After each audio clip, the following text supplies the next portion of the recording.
Presenter Nicholas is going to take you through more about invertebrates, and particularly we're going to handle arthropods.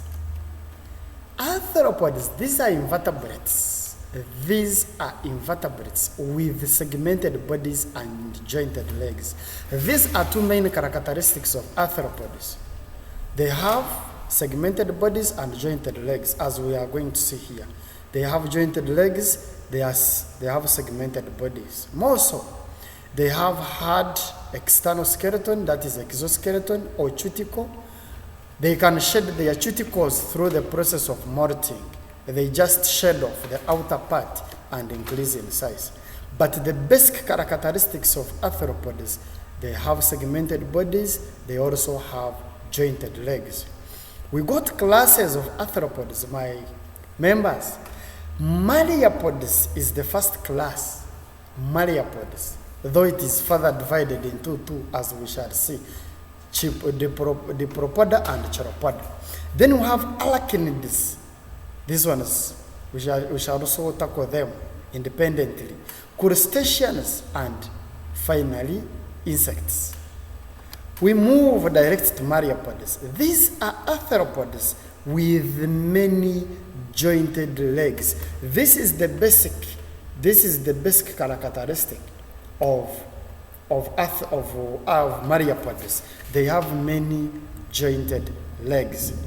Their bodies are segmented, with each segment having at least one pair of legs. Each segment has at least one pair of legs. Then they are further divided into Chiropoda and Dipropoda. And under Chiropoda, we find there a centipede. And the centipede has one pair of legs on each segment. You can see a centipede here.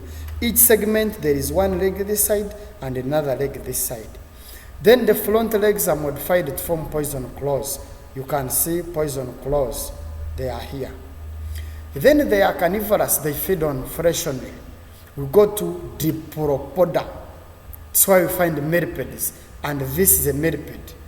It has two pairs of legs, at least on each segment. Each segment, there must be two pairs of legs, meaning there are four.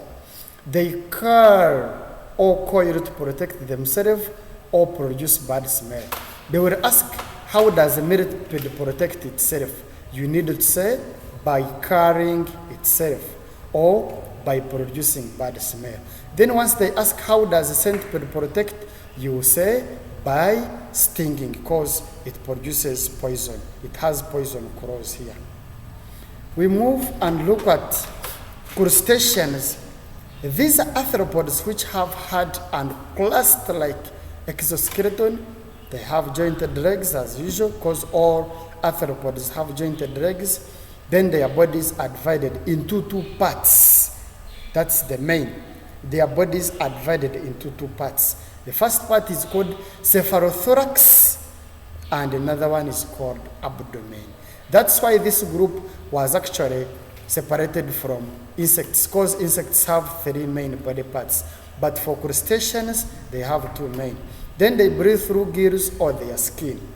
We have crabs, we have crayfish, we have lobsters, we have prawns, we have sandhoppers. Then we look at examples, uses of crustaceans. We have already seen examples. Uses of crustaceans, they are eaten as food by some people. People eat them, like crabs. Some are used as baits in fishing. You just use them to attract fish when you are doing fishing. We got arachnids, members. Arachnids, these are arthropods with two main body parts. Two main body parts and four pairs of legs. Their bodies are divided into two, that is cephalothorax and abdomen. Examples, we have a spider. They have special organ at the end of the abdomen called spinalities for spinning their webs. You know, spiders make their web where they stay, and those webs are also meant to trap their prey. The role of those spider webs, where a spider stays, even apart from staying there, a spider uses that web to trap food or to trap prey. Spiders breathe through book lungs, lung books or book lungs. So they will ask, what does a spider use to breathe? A spider uses book lungs. They use their webs for movement, building their nets, trapping their prey, and finding their way back. They use those webs to know where it stays. It keeps on spinning, it keeps on producing that web. Then it will make it go back to where it stays. It reproduces by laying eggs. That's the mode of reproduction. This is a spider. Sometimes they ask, why is a spider not grouped under insects?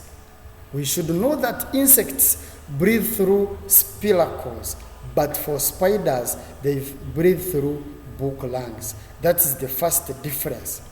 Another one, spiders have two main body parts, but for insects they have three main body parts. Those are two factors we need to center ourselves when we are differentiating spiders from insects. Still, spiders have 4 pairs of legs, while insects have 3 pairs of legs. Based on those 3 factors, and differentiate spiders from insects. We continue and look at ticks and mites. They live on the skin of animals. Ticks and mites live on the skin of animals, and they feed on blood. That's what they feed on. They spread many diseases in domestic animals. A case in point, we shall see ticks spreading East Coast fever, red water, and hot water. It's a point of emphasis. Ticks spread East Coast fever, red water, and hot water. Then in human beings, ticks do spread typhus fever. Spiders, ticks, and mites undergo incomplete metamorphosis, meaning they have 3 stages of development, as we shall see when we shall be looking at the life cycles of different insects. We got another arachnid we call scorpion or scorpions. They have a large tail. You can see the tail here, with poisonous sting. Meaning scorpions protect themselves by stinging. That's how they protect themselves. Their front legs are modified into pincers. These are front legs. They are pincers, like a pincer, that machine. They do not lay eggs, but give birth to young ones. Members, you people, we need to understand the similarity between scorpions and mammals. Because most mammals give birth to young ones. Even this scorpion, though it's an arachnid, it gives birth to young ones. So you need to get the similarity between scorpions and mammals. They all give birth. And how do they protect themselves? By stinging. I've also seen spiders are quite different from insects, because spiders have 8 legs while insects have 6 legs. Spiders breathe through lungs, book lungs, while the other ones breathe through spiracles. Thank you so much for your attention.